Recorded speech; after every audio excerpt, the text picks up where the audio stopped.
Assalamualaikum, halo. Apa kabar? Selamat datang lagi di channel YouTube Your Daily Stories. Di sini aku akan membawakan cerita-cerita pendek bertema horor, creepypasta, atau yang lainnya. Semoga kalian suka ya. Langsung saja ke ceritanya.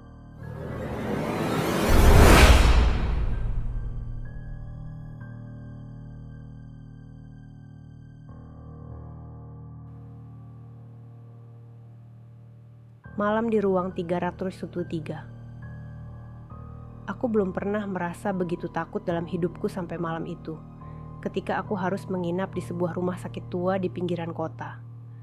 Rumah sakit ini terkenal karena bangunannya yang kuno dan suasananya yang agak menyeramkan, tetapi aku tidak punya pilihan lain. Aku harus menjalani operasi kecil dan menginap semalam untuk pemulihan. Aku ditempatkan di ruang 303, sebuah kamar kecil dengan dinding bercat putih yang sedikit mengelupas dan jendela besar yang menghadap ke halaman belakang rumah sakit. Tidak ada yang aneh pada awalnya, hanya suasana sepi yang biasa di rumah sakit. Malam mulai larut dan perawat datang untuk memeriksa tanda vitalku sebelum aku beristirahat. Setelah semuanya selesai, lampu di kamar dimatikan dan aku mencoba untuk tidur. Sekitar pukul 2 pagi, aku terbangun oleh suara langkah kaki di koridor. Itu bukan suara langkah kaki biasa. Terdengar seperti langkah-langkah kecil, terburu-buru, dan kemudian berhenti di depan pintu kamar. Aku menunggu beberapa detik, berharap itu hanya perawat yang lewat. Namun, tidak ada yang masuk. Pintu kamar tetap tertutup dan tidak ada suara apapun setelahnya. Aku mencoba kembali tidur, tetapi perasaan tidak nyaman tetap ada. Aku merasa seperti sedang diawasi, meskipun tidak ada siapa-siapa di ruangan selain diriku. Aku menyalakan lampu kecil di samping tempat tidurku, mencoba mencari tahu apa yang salah. Tidak ada yang aneh di ruangan, hanya bayangan panjang yang tercipta dari perabotan dan benda-benda lainnya. Aku memutuskan untuk membiarkan lampu menyala dan mencoba untuk tidur lagi. Beberapa saat kemudian, aku terbangun lagi. Kali ini, aku mendengar suara pelan dari arah jendela. Itu seperti suara seseorang bernapas dengan berat, seolah-olah seseorang berada di luar jendela. Aku berusaha meyakinkan diriku bahwa itu hanya suara angin, atau mungkin efek dari obat yang aku konsumsi. Tapi rasa penasaran dan sedikit ketakutan membuatku memutuskan untuk melihat keluar. Aku berjalan pelan ke jendela dan mengintip keluar. Halaman belakang rumah sakit tampak tenang, hanya diterangi oleh lampu jalan yang redup. Namun, yang membuatku merinding adalah bayangan samar yang berdiri di ujung halaman.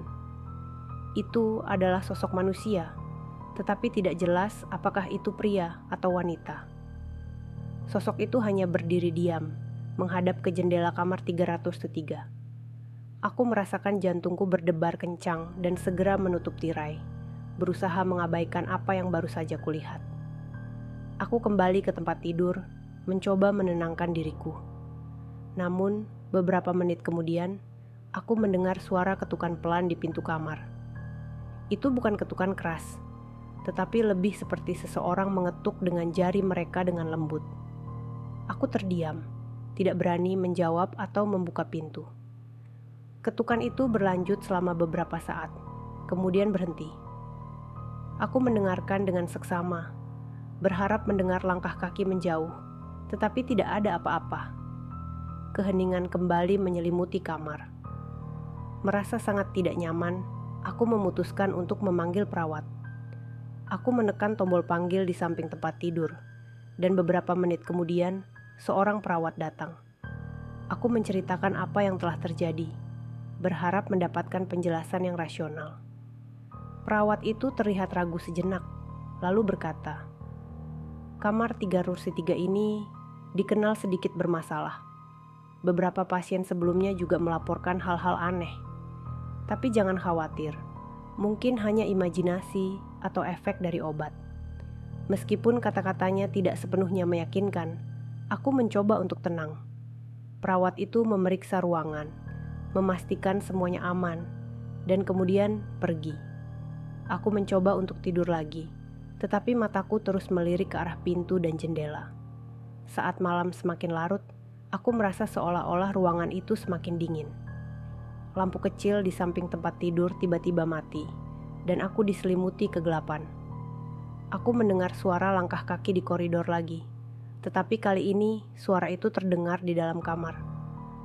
Aku merasa ada sesuatu yang mendekat, meskipun aku tidak bisa melihat apapun. Rasanya seperti ada yang berdiri di samping tempat tidurku, mengawasi dalam kegelapan. Dengan ketakutan yang tak tertahankan, aku memutuskan untuk menyalakan lampu utama kamar. Ketika lampu menyala, tidak ada siapa-siapa di sana. Hanya aku, sendirian di ruangan itu. Aku menghabiskan sisa malam itu dalam ketegangan, tidak berani memejamkan mata sampai pagi tiba. Keesokan paginya, aku keluar dari rumah sakit dengan perasaan lega yang luar biasa. Perawat yang berbeda mendatangiku dan berkata, "Banyak orang yang mengalami hal-hal aneh di kamar 303. Dulu ada cerita tentang seorang pasien yang meninggal di sini dalam kondisi tragis. Mungkin hanya cerita, tapi..." Dia tersenyum samar, seolah menganggap cerita itu hanya lelucon. Meskipun aku tidak pernah mengetahui apa yang sebenarnya terjadi malam itu, pengalaman tersebut meninggalkan kesan mendalam dalam hidupku. Sampai sekarang, aku tidak pernah ingin kembali ke rumah sakit itu, apalagi menginap di kamar 303. Kenangan tentang malam di ruang 303 masih menghantuiku, membuatku bertanya-tanya apa yang sebenarnya terjadi dan siapa atau apa yang mengunjungiku malam itu. Terima kasih sudah mendengarkan cerita pendek ini. Sampai jumpa di cerita selanjutnya.